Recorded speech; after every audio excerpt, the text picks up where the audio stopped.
Hey everybody, I'm Sam Bauer with the Bauer Agency of Goosehead Insurance, and this is my dear friend Kristen Ricupero, whose business is financial fitness coaching, and this is Meet the Flockers. So Kristen's been part of our business, I think, since day one. Yes. She's one of the few people who interviewed me before she would send me any business, which I thought was really cool, but also I was like, oh, this is kind of intimidating. But apparently she liked me, so we've been working together ever since. And Kristen has helped me in my business, like sort out budget things and make sure that I'm paying myself and doing the things that I need to be doing in order to have positive cash flow in my business. And her knowledge is vast. And so I asked her to come on to Meet the Flockers today and just share some best tips regarding money. So it's not necessarily regarding business, it could be personal finances, but she's going to share with us a little bit about like, we're right in the middle of the year. She just shared with me that Christmas is only 5 months away, and what we can be doing to prepare ourselves for the holidays and make sure that we don't go broke. Yeah. Well, it's not even so much about not going broke. It's just about doing things with intention, right? The most important thing is that we do things with intention. So, one of the most powerful things that we do with clients and I mean personally is just open up separate accounts for very specific items, right? When we have the power of knowing what an account is for, it gives us not only helps keep us boundaries and wrapped in about how much to spend or how much we can spend, but it also gives us a lot of power in feeling no guilt around spending. And it's okay to spend.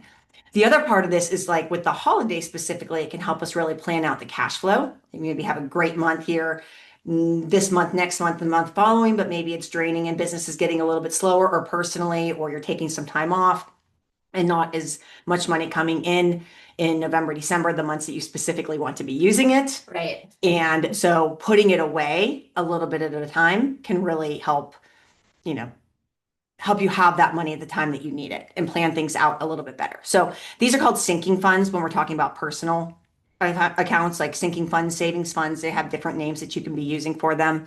But really, we are 5 months away from Christmas, less than 5 months away from Christmas. And so making sure that you're getting intentional right now. And the first thing that you can do for your personal finances is opening up a separate savings account, high yield savings account, checking account, whatever you really prefer. But name it holidays, right? Whatever holidays means to you. And then we want to start setting aside a little bit of money every single month. Really, we're looking at, 5 months of savings. So figuring out what you want to spend. Like now is the time to start planning that. If you didn't already do it as one of our customers back in January, February, but thinking about what do I want to spend? Who am I going to be shopping for? What are the boundaries around that I'm going to be spending on them? Is it $10, 25, 50? Like, and then even what is going to be meaningful for that person? And, maybe for the right person, it might be just like, hey, let's go grab some coffee, right? Yeah. Simple. It's your time more than anything. And the $5, $10 being out, or just, hey, let's go for a walk today, or let's get together and let's go for a walk around the lake or around the trail or something like that. So just really getting intentional with what that spending is going to look like, who, what, experiences. So thinking about around the holidays too, are you going to go see lights? Are you going to go do the drive-throughs? Are you going to take kids to see Santa Claus? Are you All the going to things. Ogle Bay? Yeah, all the things. They have money associated with them too that increases our outflow in November and December in particular for Yeah. most families. I think too, like, don't forget about the surprise things that we forget about, like the teacher's gift or like the Secret Santa at school. Or we talked about this. Kristen and I did a Meet the Flockers like 5 years ago, I think. And we talked about like all these surprise things that pop into our calendars when we have kids in school because we forget about the sports team thing and the other thing, and then they come up and you have to pay for them. Right. So So that's just thank you taking the for that. time now to even if you have records from last year, what that looked like, it's going to take so much pressure off of October, November, Oh December. yeah. Well, even January, because a lot of people that aren't prepared end up putting on a credit card. The credit card bill comes in January, and you're like, oh man, I was sure generous. It's the, yeah, credit card hangover is what we call Yeah. that. Yeah. So that is interesting. And I really love what you said about kind of thinking through what's the best gift to give somebody, because Like for me, I'm not a big receiver of like, I don't want fancy gifts, but I love spending time with people. So like for me, my love language is spending time together, which is very cheap, kind of, Well, but time is your most valuable resource, but you don't have to necessarily spend it's not a money. financial cost to it. Yeah, you're spending just an hour or two like getting a coffee or something like that, which I really love. And I think that being thoughtful about that when we're giving is even more meaningful to the receiver. And really thinking about what do they enjoy? You know, for my mom, we usually get tickets to go to see the Nutcracker every year, and like that's her gift, and me and my daughter and her go, and that's like a special thing that we do that she loves. And like, what do you give to people that already have all the stuff? Right. Well, and it's probably not even about the Nutcracker itself. It's that time. It's that event, that Right. memory that means more to her. Yeah. So, and that's really another thing. Think about, especially with kids, like think back to your childhood. What do you remember about Christmas the most? Or holidays will be more Being general, with my but family. family Yeah, events. family being together. Yeah. Like that's it. We Going to were church. just Being, talking in our team meeting this morning just about like how kids associate their memories more with food. And so we were mm, talking about each of ours, and it yeah, frequently kept coming about like baking cookies in the yeah, kitchen with yeah, mom and grandma's special meals that she was making or family events circled around like a dinner or a luncheon. yeah, And so I think that if you think back to like even just, or if you have kids, just ask them what their favorite things.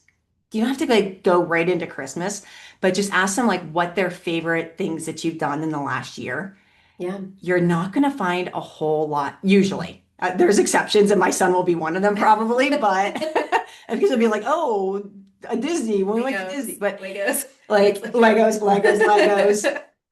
But a lot of times it's going to be about like, oh, that day that we went to the park was so cool. So thinking about that when you're Yeah, making your gifts in your gift list too, like just the memories and the core memories that are being built is such a bigger part of this season. And that keeping that in mind can help you keep the finances in under control and not go, because what happens is when we freak out and when we start to panic buy, we start just shelling out $10, $20, $30 yep, everywhere. yep. And then you have all this crap in your house that they play with for 10 minutes after they open it, and then it's like, why did we buy all of this stuff? Yeah. Like we could have, used that to save or whatever. So I love this so much. And Rob and I were just talking about our finances on the way in this morning. And we are actually having Power. Kristen's husband, company is putting our French drains in, which is a decent chunk of money, right? And so we've been planning for this and we have the money set aside and everything. And it would be easy to spend that if it was not in its own compartment.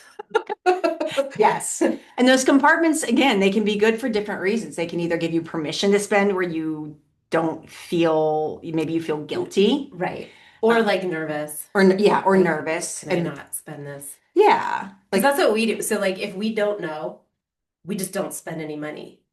And then we both feel like, why are we like, but that's no way to live either, right? right? So then once we sit down, it gives you the freedom to know, like, okay, we have X amount of dollars to spend on, if we want to go out to eat or if we want to take the kids to a baseball game or something like that, we have this in here rather than just be like, nope, can't do it because we don't know what's happening in our finances, which we've gone through those periods where we just don't spend any money. Yeah, And absolutely. then And we look that's and we're like, well, we probably could have done something. and that's very reactional and that's very fear-based. Yeah.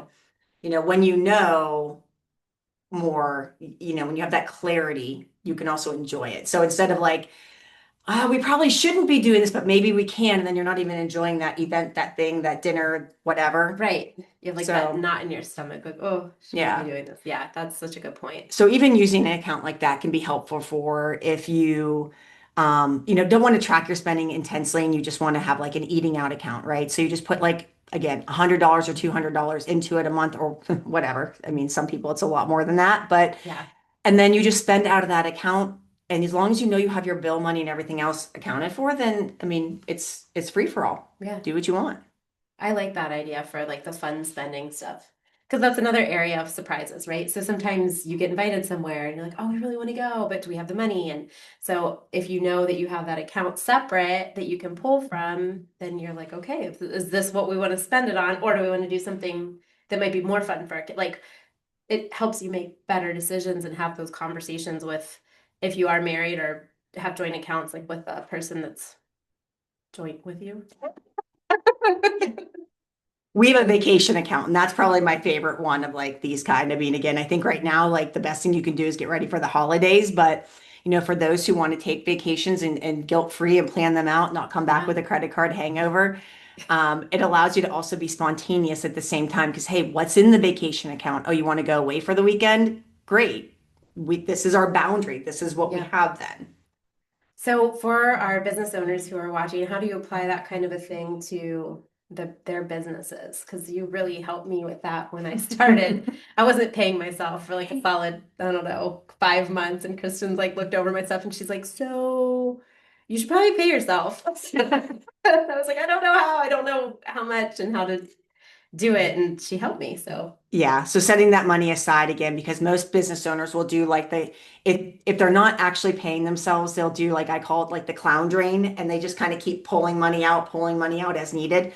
So we use bucket budgeting and these funds basically in the same way in the business, and we apply it maybe having like a bucket that is dedicated towards owner's pay, so that you can pay yourself and get on a consistent schedule and know that money is reserved for you and for you only. So whether you're taking that consistent paycheck or draws or like running it through, that's all going to depend on your entity, right? But yeah, just having that money set aside and knowing that that is safely for you and that's not for your business to be operating on can be yeah. so much power there. But also in particular, we always do a tax account. So you're setting aside the money for the tax man at the end of the year and or quarterly. And don't have fear or accidentally spend that money, because that's when we don't want to And you get the accidentally tax bill do. and you cry. Right? Not that that's ever happened to me, but No. And then, in the same way, just any accounts that, we have a personal development account in our business. And it's because I never wanted or felt like it was okay to spend money on growth. And like, yeah, I know it needs to happen. I want it to happen, but I was like, oh, but I should be doing this. I should be paying these bills. I should be yeah, investing in whatever. So yeah, by setting that money in, it almost even forced me yeah, to spend that money on growth and development on a regular basis. So I can like plan out our events, our team events, my individual things, yeah, and know what we have. yeah, which is so important. And you should have an account set aside for development or you'll never do it, right? No. And then I'm thinking about a business like Dave's or like somebody who owns a restaurant. Like, would it be smart for that kind of so her husband owns a landscaping company, what I just talked about. Would it be smart to have a sinking fund set aside for like equipment and trucks We and have exactly in his an equipment account, and I work with several landscaping, HVAC, electricians, and like service-based industries. And so we usually have like if it's not equipment, then it's just going to be like a working capital type of account, like it, so whatever that is for them. And for restaurants, when we work, it's like more of an inventory account, because you okay. can't. I mean, yes, there's equipment involved there too, and that's kind of like a subset of like this is getting into the weeds, but one of the more important there is like protecting the food, beer, liquor inventory that you have to Oh buy. yeah, yep. And then like what else is extra that you can do outside of that as well. Got it. Got it. Yeah, I used to insure a wedding store, and their inventory was so expensive because it was all these bridal Yeah. dresses. And I was always like very curious on how that all worked. Any business with a cost of goods Yeah, area where it really is critical to the business running. So wedding dresses, you have to have wedding dresses in your store for people to come in to buy them. right. Like having an inventory account like that is it's just so important to protecting those dollars so we don't accidentally, it's kind of just keeping it all separated and getting that clarity on what it's for. Yeah. But also when we're doing things like that in that kind of a business, that gives them the ability to go take advantage of sales when they're running inventory sales, right? Or Yeah. if you've got Yeah. money in those accounts. Yeah. So that's one of the things, again, in the service-based industry, we work with a lot of Yeah. like how can we take advantage of these things? Yeah. That makes a lot of sense. So like in your business, I guess what are the like so I know for me it's like owner's pay, payroll is the big one. Overhead. I think I have one for marketing. So if we want to do extra like marketing stuff, we have that in there. Mhm. The tax account. And then if you're a business that has supplies, which we don't, we have the Right. computers. But if you're a business that has that stuff, having those funds for that. And then personally, what would you recommend people have accounts for? Like, So would you need as many for personal? it just depends on what you do and how you break it down. So if you I typically recommend at least three basic ones. Let's start there. Okay. So one is going to be for like bills and household, and that is where you know what it costs to operate your household on a monthly basis, and you put that much in there plus 5 or 10% just to have a buffer zone Little for those cushion. variables, Yeah. right? Gas goes up, electric goes Right. up, seasonality of different things, groceries, stuff like that. So the next one Nope. out of that, Groceries, you need a whole. we have some clients that do a grocery account because it's that big of a thing for Yeah. them. And It's so so they just want crazy. to I love it. know Yeah. they don't have to track every dollar where it's at, but they Yeah. know, hey, we've got plenty set aside for groceries, Yep. put it in per paycheck. Yep. So definitely like a bills and household. The second one then would be like your fun expenditure. So out of again that monthly budget, you might put 50% or 60% into the bills and household, but you might also put 20% then into the fun, the events, Yep. the going out to dinner, going, mini golfing, whatever that is. Yeah. Um, but then after that is where we kind of start to bring in more of those sinking funds. So what's important to you or where are the whammies or what do you have annually? If your insurance isn't escrowed, right? We're going to do like a Mhm. more of like an escrow type of account for you. Yep. Or if you have a lot of annual things that come up as whammies.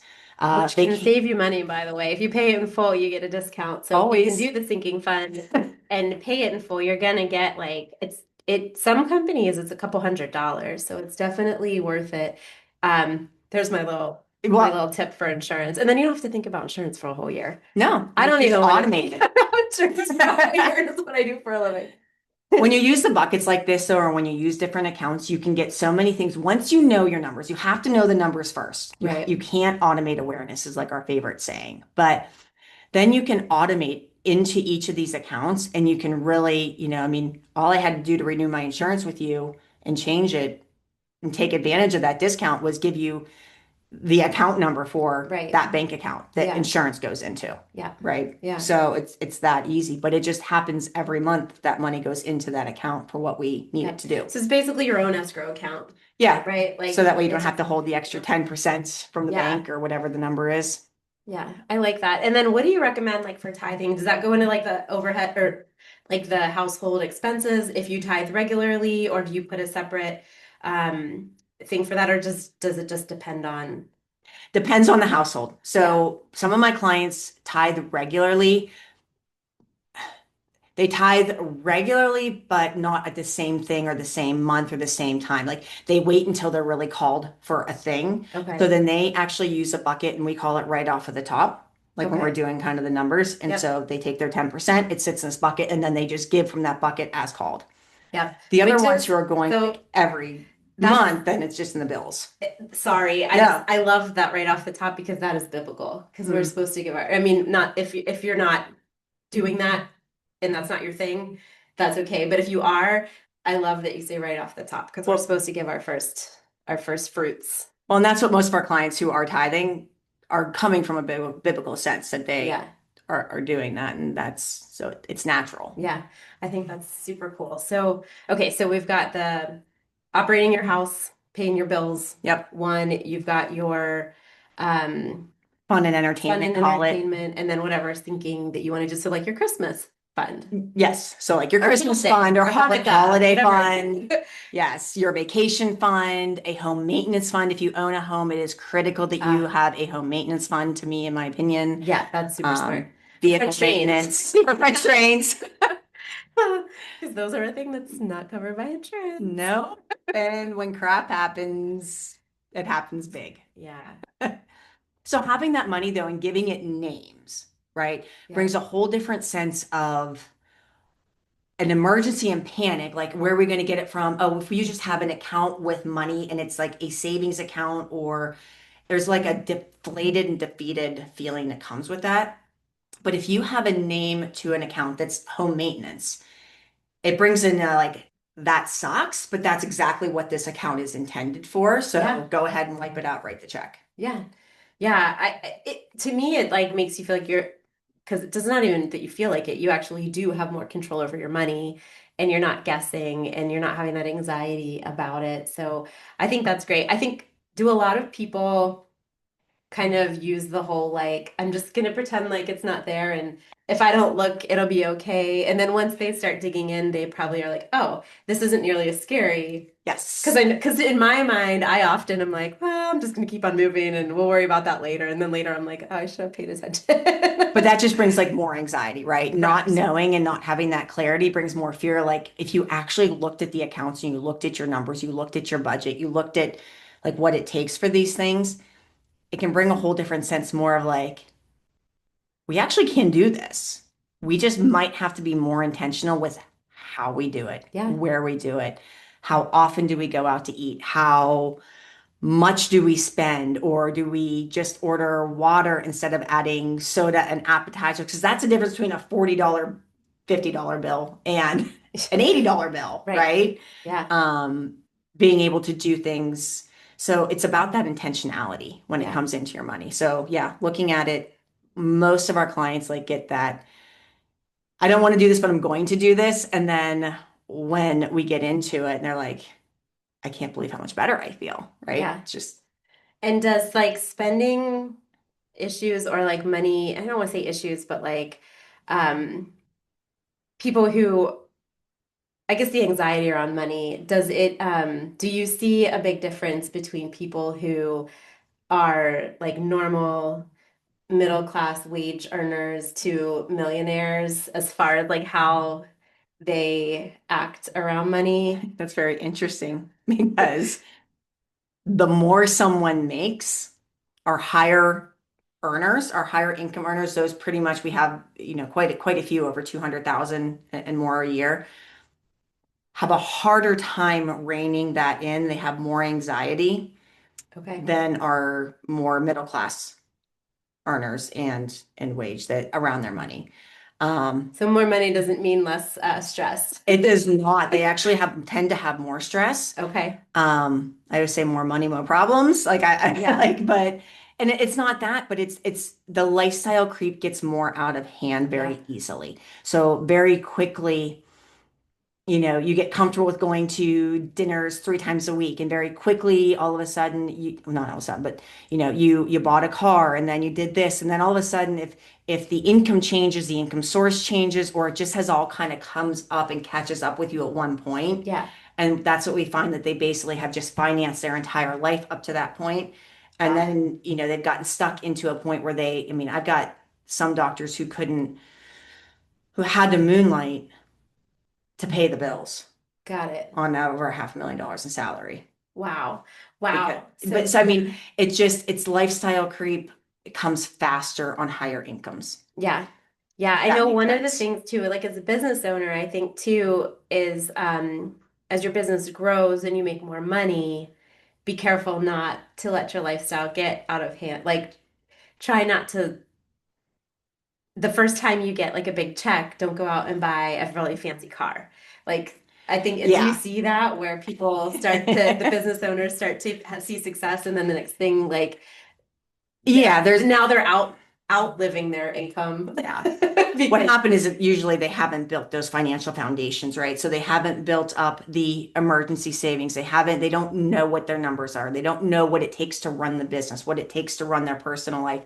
And usually in those cases, those are the people who come in and they just have like one big bank account and they're operating everything in that account. And they just don't know, again, what it takes. So yeah, let's just say that it's a larger business and they're operating with 50 to 70,000 in their bank account at all times. It's really easy just to pull out, in that case, 2,000 or 3,000 to do whatever you want to do, right? right. And get it marked an owner's draw and move on with your day. Yeah, But if you have these accounts separate and you're using an owner's pay, an operating, an equipment, a tax, you now might only have $20,000 in that operating, and maybe your owner's pay only has $5,000 in it. right.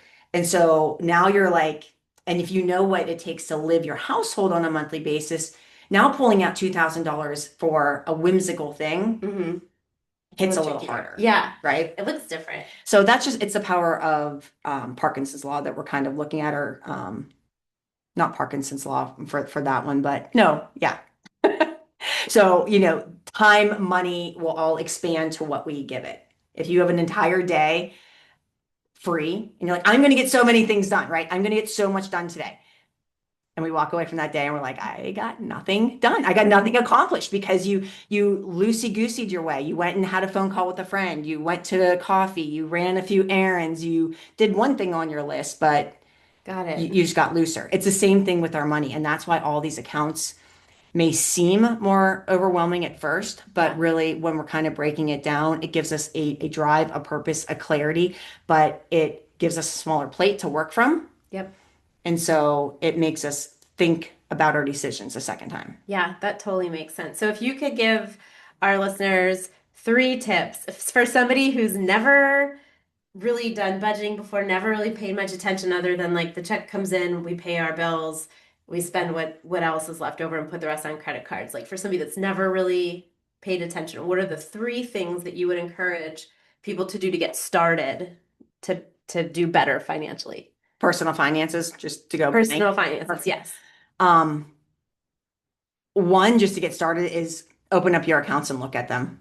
I mean, it's honestly that simple because Yeah. it can be that heavy of avoidance to not even look until the credit card bill comes later. But open up your bank accounts, open up your credit card, and start to look at them.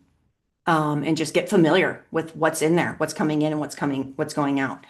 The second one, I think, would be to pull up your account, your bank account. So I'm assuming then in this case you're working with either a couple of credit cards or a regular bank account. But go through that with intention. We have an exercise, and this is probably more, this isn't like a simple tip, but it's heavy. Um, Go through and take three highlighters. Highlight one is everything that's a necessity. Doesn't mean it can't be changed, but just highlight the necessity. So you're getting a visual now Yeah. on the statement. Print it out. The second one is going to be um, things that you are not necessities, and you could definitely change them. Okay. Right? You're like you're looking at this and you're like, I Like don't eating out. really know. Yeah, Would eating out be one in that absolutely. category? Yeah, thank you. That's a good example. Um, I'm like trying to think, all right, what's the yeah, highlighter thing? yeah. So I mean, these are really changeable. This is going to be more lifestyle Okay. types of stuff, or like random purchases. This could be like your Amazon purchases too. I mean, Okay. Okay. not saying some of those might not be household, but Right. I don't know. I just ordered a fly killer yesterday. That is like totally not necessary. I mean, I might, but it's a lifestyle thing. And then the third one though is the third color is really powerful because it's not regrets, but it's, I would not make this same decision a second time. got it. Got it. So how many you have on that is going to help you also see like how am I making my financial decisions? Am I thinking through things, or am I doing a little more whimsical, a little more emotional spending, a little bit more like just on the fly? Like, am I just winging life? Yeah. Okay. Okay. And So then what you do once you have them highlighted, you just look over them and it helps you determine how you're spending your yeah, money. I mean, there's so many things that like we will do with clients from this part, but generally speaking, you want to look and you say if there's anything that you kind of wouldn't do again and it's like on a subscription or it's a purchase, Ah, we want to go ahead and cancel it. yep. As well as even some of those non-necessities, you want to really evaluate, are there things that I'm not using, I'm not getting the value from, I'm not, I'm not enjoying, like, oh, when's the last time I even logged into Spotify? I have no idea, right? Go ahead and cancel those things. Those will get you, man. And then even your necessities, we want to go through and we want to say, like, am I optimizing this? What are my insurance rates, right? Like, Yeah. have we looked at this in the last couple of years? Have we? If you haven't, you could call me. Well, your insurance agent's also probably going to be looking at this and like calling you if they've gone crazy, but the whole market's gone crazy. So. Everything has. I know we feel like we're drinking out of a water hose over here. Right. But call us But- because we might not be able to call every single person, but call us for sure. Yeah, but with this also, this is where you can start putting a budget together because now you see exactly what's happening in your life, where your money's going. You can start putting it into a bucket as far as like household necessities. What's that cost? Get a number on what it takes to run my life. And that's probably the third one then from all of this is understand how much does it truly cost for your household to run and operate. I don't mean with all of the extras and all of the fun and Yeah. we can say some fun, but know what it takes for your main four walls, for your bills, keep your lights on, keep basic food in your refrigerator, right? Keep groceries, Yep. but nothing of the extra lavish because this number can be powerful if you're a business owner, on how much you need to be paying yourself. This number can Yeah. be powerful for an emergency fund on how much you should be keeping in there. It can be just so many different ways to know that. Yeah, and it changes over time, right? Like 3 years ago, the groceries weren't what they are today. So like our grocery budget has changed so much in the last, well, I guess 5 years now that Well, it's especially if you have like a big. growing family, and That's cool so too. They're your not kids babies went from anymore. like 5, 6 years old Yeah. to Yeah. tweens and teens, and they're Yes. eating more, they're growing more, they're Yes. active, they're doing things. And that's any anytime, yeah, if you've not looked at your finances or you had this number at one point, if you have family life changes, I mean, life changes, period. But you get married, get divorced, have kids, move, get new jobs, Yeah. buy a new house, get new cars, like these numbers are going to change. Yeah. Yeah. We do it every year. So it's so nerdy of us, but like every New Year's Eve weekend, Rob and I sit down for a few hours and we go through all of our finances. Like, where are we this year? What do we need to take home every month this year in order to pay our bills? Our kids do go to private schools, so like how much is tuition, how like all these things so that we know exactly what we have to take out of the business. And then we try to plan for like when do we want to go on vacation and what's that going to look like? So it's kind of nerdy. Um, but it's me and I'm a nerd, and it helps us so much. And I'm Well, actually thinking we need to do it because we just had this conversation this morning that we need to do it more than once a year. well, you should be having like at least monthly budget dates, budget nights, with the Yeah, partner. and we do try to look at everything monthly, but like that's the one day where we're like You're like in a intense spreadsheet about fit. it. Yeah. Yeah. You might want to get into twice a year just because you guys have a lot happening. So especially if you Okay. have a business Yeah. owner, or a business or multiple businesses. Yeah. In the business side, we always recommend doing like a mid-year review. Yep. And you're going to bring in very similar like personal things to this, but like are we on track for those goals? What's Yep. happened? What needs to change? What's derailed? However, how have our goals changed, Yeah. right? And you can apply those same exact questions to your personal life, like how have our goals changed? What's new come up? What are we now going to do that we said, Yeah. you know? It is time. It's time for that meeting at the Bower House. But you can make it And I'm fun. sure a lot of people, because it's the middle of the year. Yeah. Christmas is 5 months away, for Yeah. goodness sakes. But it doesn't have to be boring and dredge. Get a bottle of wine or a cup of coffee or take your stuff and go out to a coffee house. I mean, Yeah. it's okay. Yep. Find a way to make it fun for your We family. must be talking too much, so we broke the microphone. Well, cool, Kristen. I think we went way over 10 minutes, but that's Yeah, we okay did. because you have such good information. I love talking to you about money, and it's so important. Like it's why we work is to No, make money and to be able to spend it the way we want it and build the lifestyle and the life that we want and that's the give. point. Money is not the goal. Money is the tool. Money is a tool to give you the life that you want to spend. Yeah. And planning with that intentionally makes all the difference in the world Yeah. of what your life looks like, what your Yeah. business looks like. Yeah. Yeah, it's huge. And knowing that too, I think is so important because I think sometimes people think they want the shiny stuff and then they get it and they're disappointed because they still don't feel fulfilled. So I think really understanding like why am I doing this to make a bunch of money or am I doing this to make a life for my family that allows us to spend time together or go on the vacation that we want or in our case we just had a grandbaby that lives in Arizona. Like how are we going to get to Arizona more than once a year? Like these are the things now that we're trying to figure out that 6 months ago we weren't really thinking See? about.